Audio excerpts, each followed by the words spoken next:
안녕하십니까. 도태우 변호사입니다. 헌법은 살아있다. 첫 회 방송을 시작하겠습니다. 헌법은 살아있다 라는 것은 예수는 살아있다. Jesus is alive에서 따온 제목입니다.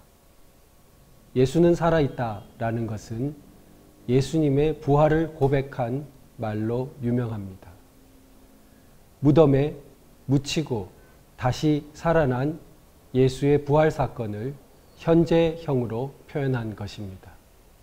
재작년 탄핵 사태 이래 우리는 대한민국의 헌법 질서가, 법치주의가, 적법 절차가, 헌법 정신이 모두 무덤 속에 묻히고 매몰되는 끔찍한 과정을 체험했습니다. 그 속에서 우리 대한민국 헌법은 다 죽고 영원히 소생할 수 없는 것처럼 여겨졌지만 그 속에 새로운 물결이 일어났습니다. 그것이 바로 태극기 집회입니다. 태극기 집회에 모인 한 사람 한 사람의 보통 사람들의 마음속에서 우리 헌법은 기적적으로 되살아났고 그것은 Constitution is alive, 현재형으로 영원히 우리와 함께하는 헌법 정신을 대변해 주는 것으로 받아들여졌습니다. 이러한 태극기 집회의 헌법 정신 소생과 부활에 힘입어 헌법은 살아있다라는 방송을 시작하게 되었습니다. 오늘은 그 첫 회로 우리 대한민국 헌법 제3조 대한민국의 영토는 한반도와 그 부속 도서로 한다라는 영토 조항에 관련된 내용을 말씀드리고자 합니다. 이 제3조는 제4조의 자유민주적 기본질서 조항과 쌍을 이루어서 자유통일을 우리 헌법이 지향하는 규범으로서 확고히 가리키고 있는 내용입니다. 재헌 헌법부터 우리 헌법에 명시되어 한 번도 빠진 적이 없는 우리 헌법 정신의 근간을 나타내 주고 있습니다. 오늘 저는 장진호 전투, 흥남 철수를 주로 하여 이 영토 조항의 의미를 다시 한번 되새겨 보고자 합니다. 지금 지도에서 보시는 파랗게 표시된 67개국이라는 엄청난 숫자의 나라들이 6.25 전쟁에서 신생 대한민국의 자유를 위해서 전투병력 파병과 온갖 물자 지원과 의료 부대 파견 등으로 우리를 도왔던 나라들입니다. 67개국이라는 숫자는 기네스북에 오를 정도로 단일 국가를 지원한 세계 최대 규모의 협력 국가들이었습니다. 이 중에는 유명한 영국 코만도 부대도 들어 있습니다. 그리고 이 사진은 터키군 5,000명 부대가 갓 부산에 도착하여 도열해 있는 모습입니다.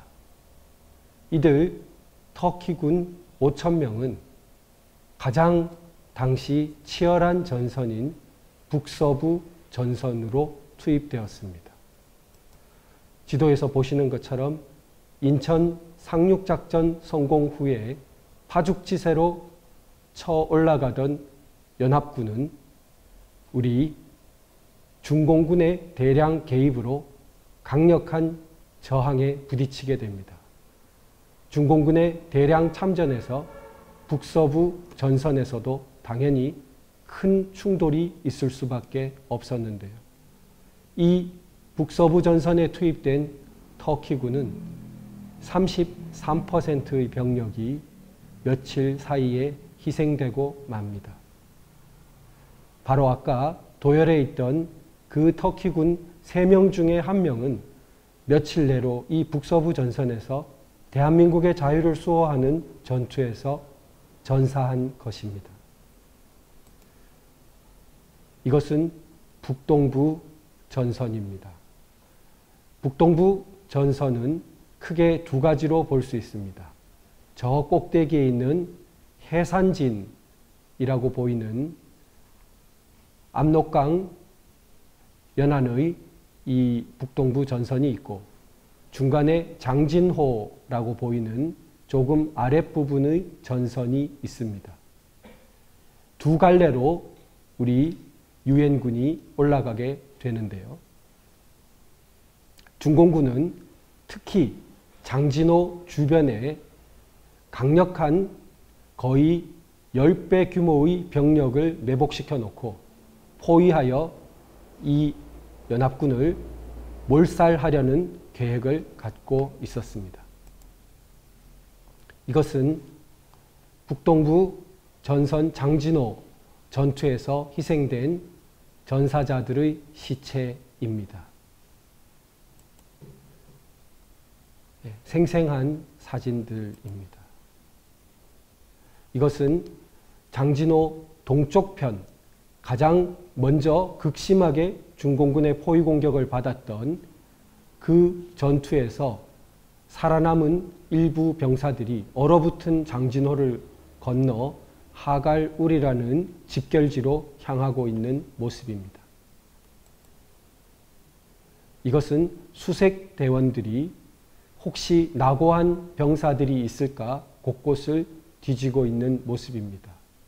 이러한 수색을 통해서 320명이라는 소중한 병사들이 구출될 수 있었습니다.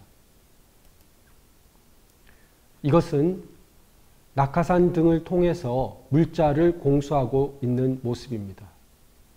중공군의 완벽하게 계획된 포위 공격으로 큰 위기에 빠진 장진호 인근의 미 해병 1사단 그리고 7사단 일부 병력은 제공권을 장악한 유엔군의 물자 공수 등을 통해서 전선을 뚫고 나올 수 있는 힘의 기초를 갖게 되었습니다. 이러한 제공권의 바탕이고 공수작전을 가능했던 당시 함재기들이 가득 항공모함 위에 탑재되어 있는 모습입니다. 메가더 원수의 모습이 보이고 있습니다. 당시 원산, 연포 등에서 이러한 회의를 주도하고 있는 모습입니다. 좀 더 상세한 지도인데요. 새까맣게 색칠된 부분이 중공군의 병력이고 하얗게 된 부분이 유엔군의 모습입니다. 장진호 아래에 있는 하갈울이라는 지명이 중심적인 집결지이고 하갈우리로부터 고톨이라는 곳이 다시 한번 후퇴를 위한 1차 집결지이며 그 다음 진흥리라고 표시되어 있는 부분이 다시 2차로 후퇴하는 목표 지점입니다. 이것은 단순한 후퇴가 아니라 고립되어 있던 인천 상륙작전의 주역들의 부대를 안전하게 구출하고 또 나아가서는 그 속에 있던 수많은 민간인들, 유엔군을 따라 나선 자유를 찾아 나선 10만 명에 가까운 사람들을 함께 구해낸 위대한 구출 작전이었습니다. 이 지형의 특성상 외길로 길게 늘어서 있는 구출로와 주변의 험한 산악 지형으로 인해 언제 어디서든 중공군의 대량 매복 공격이 가능하고 방어상 취약한 지역이었기 때문에 그 구출 작전은 험난할 수밖에 없었습니다. 그 지형을 다시 한번 보여주고 있습니다. 좌측에 유담리라는 곳까지 진격했다가 하갈우리로 후퇴했고 또 동편의 신흥리에서도 하갈우리로 집결했습니다. 그리고 고토리로 1차, 그리고 고토리에서 진흥리로 2차, 진흥리에서 함흥으로 다시 후퇴하는 그러한 이동 경로를 보여주고 있습니다. 이것은 유명한 황초령 수문을 찍은 것입니다. 유역 변경 발전을 통해 밑에 내려진 물을 남는 전력을 이용해 다시 끌어올려서 수력 발전을 하는 일제시대에 세워진 시설입니다. 이 황초령 수문 너머 쪽에서 유명한 끊어진 다리가 나옵니다. 중공군이 유엔군의 후퇴를 어렵게 하기 위해서 의도적으로 폭파시켜 다리를 끊어놓은 것입니다. 밑으로는 460여 미터의 협곡이 놓여있기 때문에 중장비, 트럭, 탱크 등과 같이 후퇴해야 하는 유엔군으로서는 적당히 이곳을 건널 수가 없었습니다. 이미 길게 늘어서 있는 행렬이 앞으로도 나가지 못하고 뒤로도 빠지지 못하는 이런 상황 속에서 절체절명의 위기를 맞게 되었습니다. 이때 이 끊어진 다리의 모습을 다시 한번 보여주고 있습니다. 이때 유명한 작전이 이루어지는데요. 낙하산 등 공수를 통해서 다리의 부품들을 떨어뜨리는 것입니다. 크게 8개의 부분으로 이루어진 다리의 부분을 떨어뜨리게 되는데요. 그중 1개는 중공군 지역에 떨어졌고 1개는 내려오는 도중 못 쓰게 되었습니다. 그러나 나머지 중 4개를 가지고 마침내 유엔군은 그 다리를 안전하게 잇게 됩니다. 그래서 이렇게 이어진 다리를 통해 행렬이 안전하게 다시 한번 후퇴하고 있는 모습입니다. 타임지에서 이 작전의 성공을 기리며 날개 달린 독수리 형상에서 다리 교량을 나르는 모양을 보여주고 있습니다. 타임지 표지 사진에 실린 것이죠. 여기서 유엔군 지휘관들의 모습이 나옵니다. 이 중 중간에 키 큰 모습으로 서 있는 분이 스미스 장군입니다. 미해병 1사단 총지휘관이고 스미스 장군이 진군할 때 미리 활주로를 닦아놓지 않았다면 아마도 장진호 전투 이래 흥남철수로까지의 기념비적인 구출작전은 더 큰 애로를 겪었을 것입니다. 그러나 조심성이 많고 신중했던 스미스 장군은 해병대가 진군하는 길목마다 미리 대형 활주로를 닦아놓고 진군했습니다. 따라서 후퇴할 때 큰 수송기들이 안전하게 이착륙할 수 있었습니다. 제일 오른쪽에 보이는 분이 필드 해리스 소장인데 미 해병 1 항공대장입니다. 이 해리스 장군의 아들은 같은 미 해병 1사단 7년대 3대대장으로서 윌리엄 해리스 중령으로 같이 참전하였고 하갈 우리에서 고토리로 철수하는 과정에서 실종되었습니다. 실종되었다는 것은 거의 전사한 것으로 시체조차 찾지 못했다는 것이죠. 다음 사진을 보시면 해리스 장군의 모습이 보다 뚜렷하게 나오고 있습니다. 여기 중간에 보이는 분은 미 극동함대 사령관인 찰스 조이 해군 중장입니다.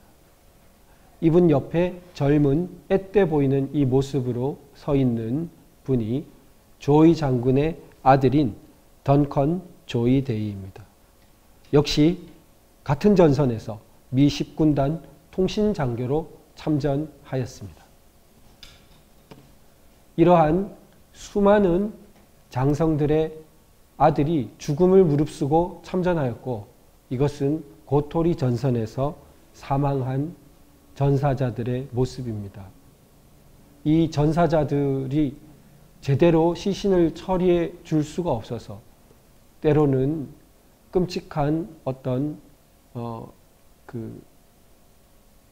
일종의 화장처럼 이렇게 치러야 되기도 했는데 거기에서 입은 정신적 상처를 후술하는 장병들도 뒤에 기록을 남겼습니다.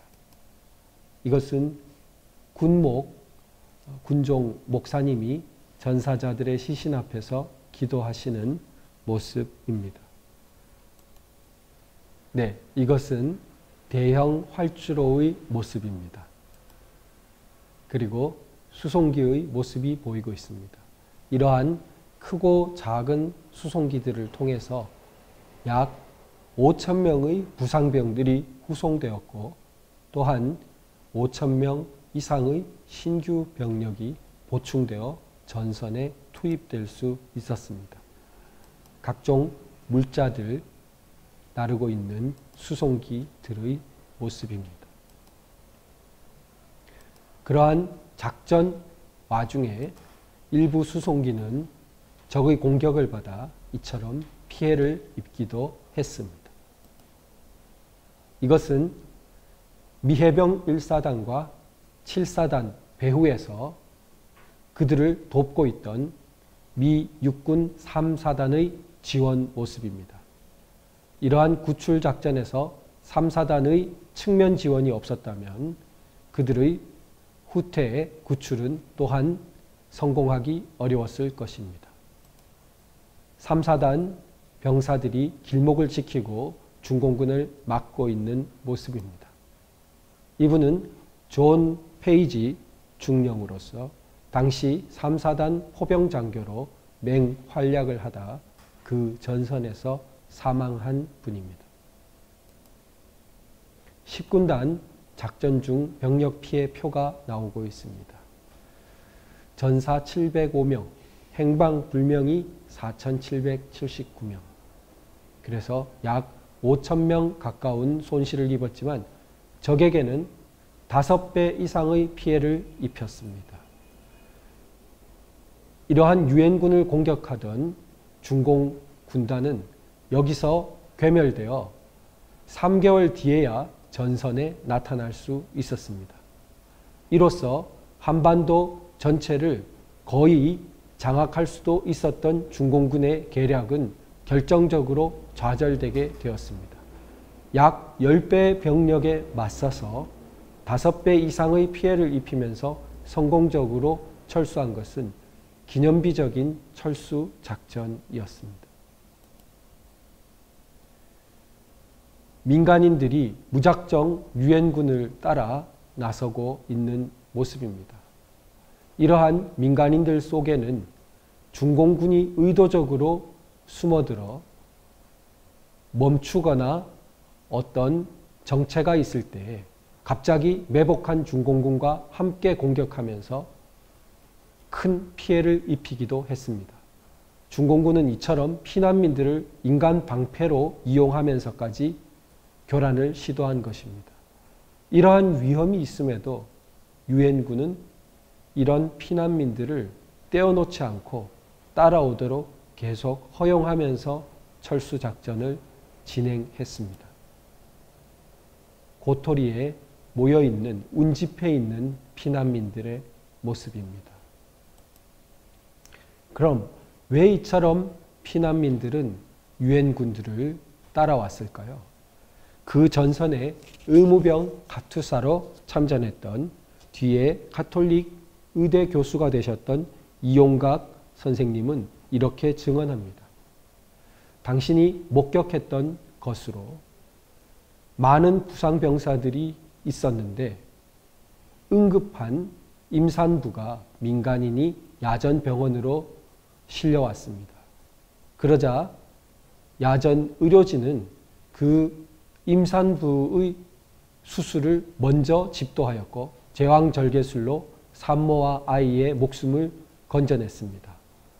응급했던 부상병들도 의사들이 임산부를 먼저 치료하는 것에 대해서 아무런 이의를 제기하지 않고 참고 그것을 지켜보고 있었습니다.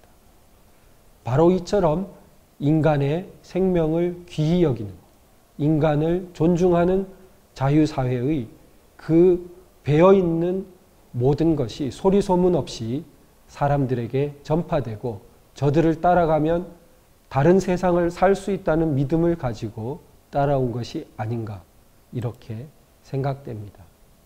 자유의 또 한 축인 교회의 모습입니다.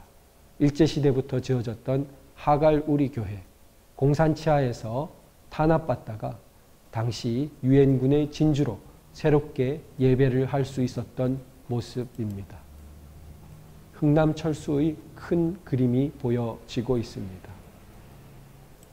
보다 세부적으로 보면 삼중의 통제선을 치고 순차적으로 후퇴하면서 철수작전을 마무리 짓게 됩니다.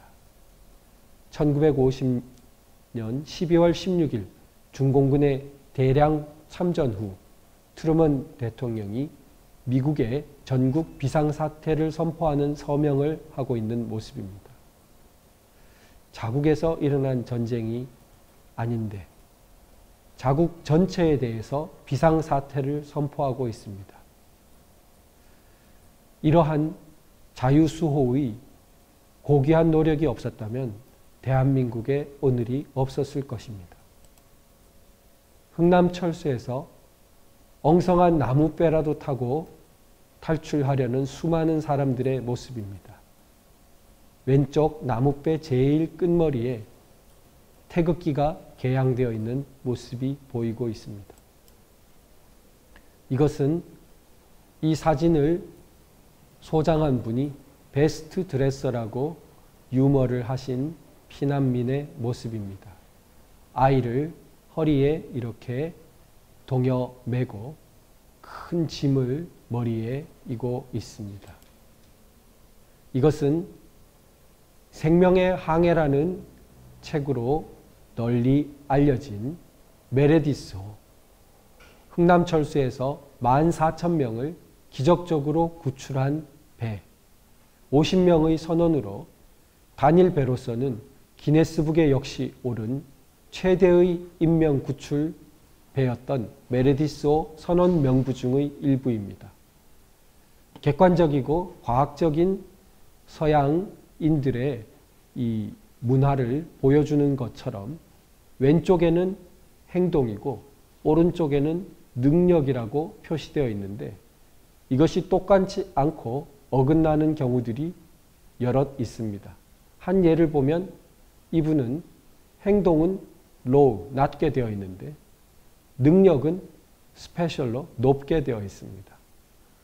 아주 냉정하게 평가하고 있는 모습을 볼 수 있습니다. 이 배의 선장인 레너드 라루 선장의 모습, 그리고 이 배의 역사를 뒤에 길게 기록하게 된 로버트 러니 사무장의 모습이 보이고 있습니다. 이 총책임자였던 레너드 라루 선장은 보시는 바와 같은 수도원으로 뒤에 몇 년 후 수도사로 들어가게 됩니다. 그래서 평생을 수도사로 살다가 이처럼 만년의 사진을 찍고 수도원에서 생을 마치게 됩니다. 87세로 돌아가셨을 때 뉴욕타임즈 부고에 실린 모습입니다. 이것은 흥남철수에서 마지막으로 배가 빠져나오고 항구를 폭파하고 있는 모습입니다. 이것은 7사단이 해산진까지 올라가서 압록강 건너 만주를 바라보고 있는 모습입니다. 이처럼 자유통일에 거의 경계선까지 갔었지만 중공군의 대량 참전으로 그 꿈은 좌절되게 되었습니다. 중공군은 야음을 틈타 이동하고 동굴 속에 숨어 있으면서까지 기습, 매복 작전을 감행하였습니다. 이들은 대량으로 포로가 된 중공군의 모습입니다.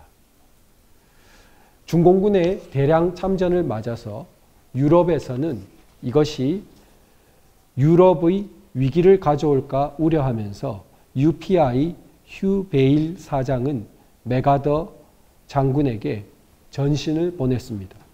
유럽의 정치가들은 아시아의 전쟁을 유럽 방위기구의 성립을 방해하는 악몽으로 보고 있습니다. 라고 전했습니다. 이에 대해서 메가더 장군이 보낸 답신이 몹시 인상적입니다. 메가더 장군은 이렇게 말했습니다. 동양에서 발생하는 어떠한 형태의 자유침해도 결국 유럽의 자유에 대해 재앙을 초래할 수 있는 위험입니다. 자유의 문제는 범세계적인 일이라는 것을 인식하지 못하면 자유를 완전히 잃게 되는 근원이 됩니다. 저는 맥아더 장군의 이 말을 오늘날 우리 상황에 맞추어 조금 바꾸어 읽어보고 싶습니다. 휴전선 이북에서 발생하는 어떠한 형태의 자유침해도 결국 대한민국의 자유에 대해 재앙을 초래할 수 있는 위험입니다. 자유의 문제는 한반도 전체, 아시아 전체, 범세계적인 일이라는 것을 인식하지 못하면 우리 자신의 자유를 완전히 잃게 되는 근원이 됩니다. 어쩌면 우리는 이러한 6.25의 갈피갈피의 소중한 역사와 희생을 너무나 잊고 그 교육에 너무 등한히 해온 것은 아닌가 스스로 많이 돌아보게 되었습니다. 우리 자신을 알기 위해 역사를 보아야 한다고 합니다. 우리 헌법 제3조 대한민국의 영토는 한반도와 그 부속 도서로 한다라는 것은 결코 장식적인 조항일 수 없습니다. 헌법은 살아있다. 자유통일의 꿈을 향해서 오늘, 내일 그리고 그침없이 노력해 가야겠습니다. 감사합니다.